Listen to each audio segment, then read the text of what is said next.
Cuvintele sunt forma cea mai des întâlnită de comunicare în zilele noastre și folosim, cred că, 20-30 de mii de cuvinte într-o zi. Toate sunt o hrană, atât pentru mine cât și pentru tine, sunt un simbol și au o semnificație și o profunzime aparte.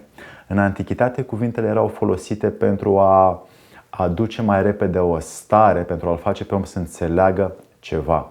Azi, în zilele noastre, în epoca vitezei, din ce în ce mai mult, folosim cuvintele în ritm automat, în ritm mecanic și în ritm rapid ca să exprimăm intenția noastră din interior către exterior, încât exterior, adică tu, cel care asculți, vezi acest video, să poți lua ceva, să poți practica ceva și din acest motiv, prin cuvinte, încercăm să ne folosim. Nu este chiar cel mai eficient mod de comunicare, dar este cel mai la îndemână pe care noi îl putem folosi. Despre cel mai eficient o să vorbim în videoul viitoare și o să facem o analogie între ce sunt cuvintele și ce sunt stările, încât să le conștientizăm pe ambele și să folosim în videoul de astăzi, în practica de astăzi, cuvintele cu un mod de atenție ridicat. Despre ce este vorba, să-i dăm drumul.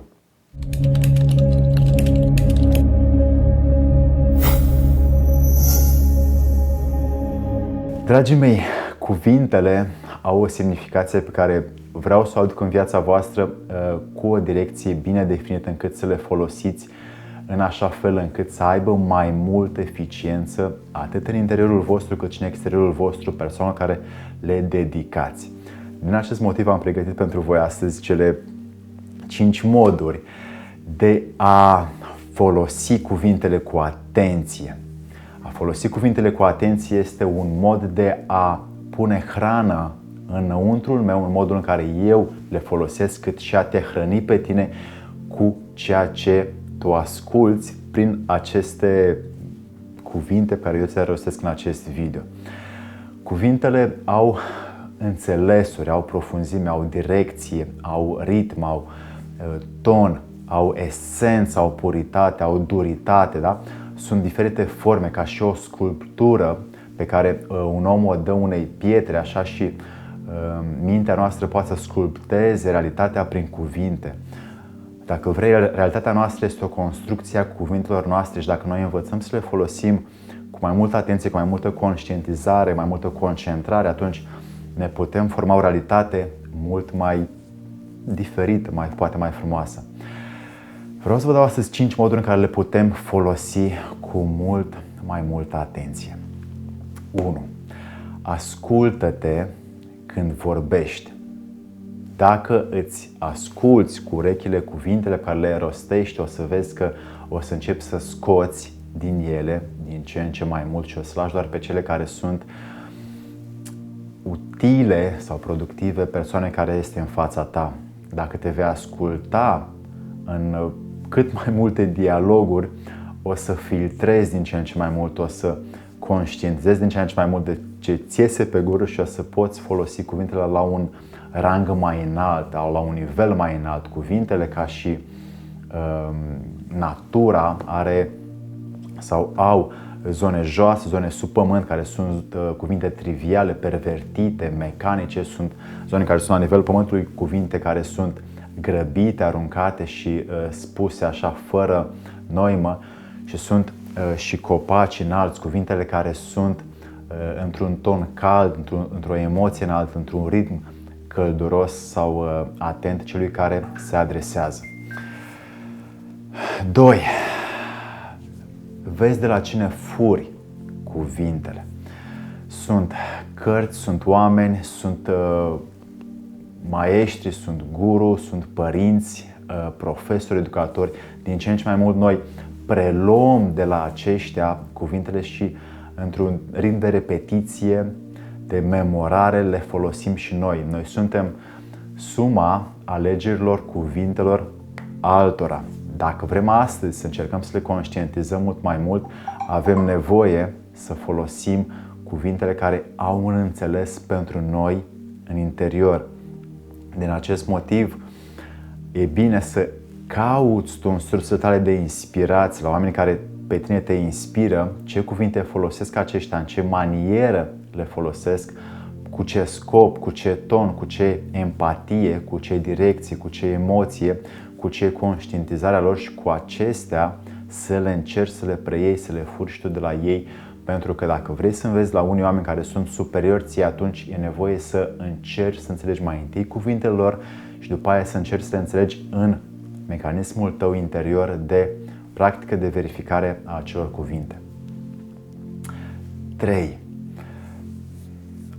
Descoperă semnificația cuvintelor.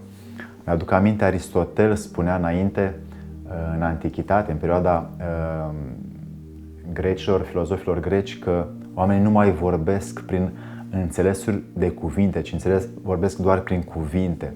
El de atunci observa acest trend că oamenii folosesc cuvintele din ce în ce mai automat, mai mecanic și ei nu mai știu înțelesurile sau semnificația sau etimologia acelui cuvânt. Sunt o groază de exemple. De exemplu, limba română și limba engleză sunt dialecte, sunt formate din mai multe limbi și nu au de sine stătătoare decât câteva cuvinte care sunt în limbajul vechi latin. În rest sunt împrumutate și sunt cumva schimbate cu sensul de a ne înțelege noi astăzi. Un cuvânt care l-am mai folosit în anumite conferințe, sare, da? Vine de la salariu, de la salute, de la salut, de la salvare, de la halos, în greacă veche era sare, de la halo, cum vezi la cei sfinți în biserică, sau acum mai nou în engleză hello, au același cuvânt salut în italiană, da? Toate sunt forme care s-au despărțit dintr-un singur cuvânt și oamenii nu mai înțeleg sau nu mai folosesc sensul real al cuvântului salut, cum îl folosim noi azi, care vine de la sare. Deci sunt multe cuvinte care au un sens pe deplin împrumutat de mai multe limbaje și noi avem nevoie, dacă le folosim în ziua de astăzi, să știm ce înseamnă, încât să direcționăm cu mai multă hrană, atât pentru mine cât și pentru tine, ceea ce vreau să-ți transmit. 4. Ca să folosim cuvintele cu mult mai multă atenție, să le conștientizăm mai bine, stai o secundă, una, și alege-le. Cu cât mai mult poți sta în clipa în care îți vine să vorbești și îți faci timp să-ți alegi anumite cuvinte, atunci îți creezi tu autoritatea, discernământul, propria ta alegere, propriul tău arbitru ca să rostești ce cuvinte vrei tu către cel căruia te adresezi. Este un efort, este o muncă, e un antrenament plăcut care îl poți face în fiecare zi, în fiecare oră, cu ori și cine vrei tu din jurul tău. Alegerea cuvintelor este o perioadă pe care dacă o alegi să o ai în viața ta de 1 an, 2, 3, 4, după aia o să începi să te obișnuiești și să alegi cuvintele cele mai frumoase în contextul în care te afli. Și chiar dacă te afla sau vei învăța, că atunci când te vei afla într-un context mai nesatisfăcător pentru tine, să înveți să folosești cuvinte care pot ajuta mediul să fie satisfăcător sau situația să fie satisfăcătoare. Deci vei putea crea o realitate nouă prin cuvinte într-un mediu nesatisfăcător. Și asta, mi-aduc aminte în Scripturi, este o poveste în care Iisus a văzut un mort și i-a observat dinții.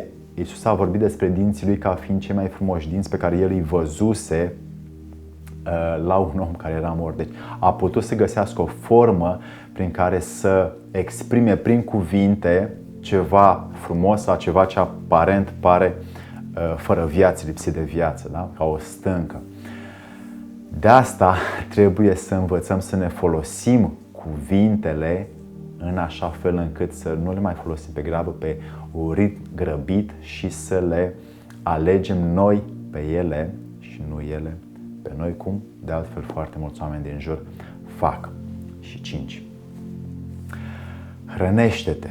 Da, hrănește-te prin sau cu ele, cu aceste cuvinte pe care le rostești. Cuvintele sunt o formă de hrană. Dacă îmi spun, am o perioadă în care ceva nu-mi iese cum trebuie și spun, da, am fost cam fraier aici, da, mă hrănesc cu faptul că sunt fraier, da, cu faptul că prin repetiție o să devin fraier pentru că n-am fost atent la ce cuvinte am folosit, spunând că sunt fraier.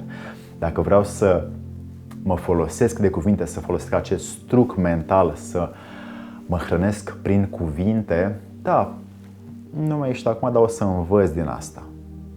Și îmi aleg cuvintele și învăț din din acel episod prin care am trecut și aleg ce cuvinte am folosit.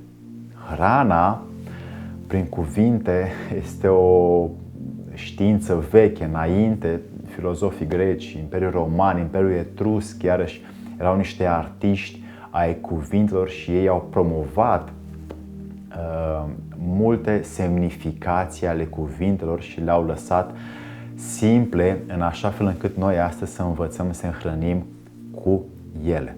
Dragii mei, aveți aceste 5 moduri de a folosi cuvintele cu atenție, cu conștientizare, cu concentrare, încât să vă fie utile, mai ales vouă în interior, cât și după aia celor care vă ascultă în exterior, încât să fie o armonie, o relație, un parteneriat, o productivitate, o iubire între cel care vorbește și cel care ascultă. Să vă fie de bine!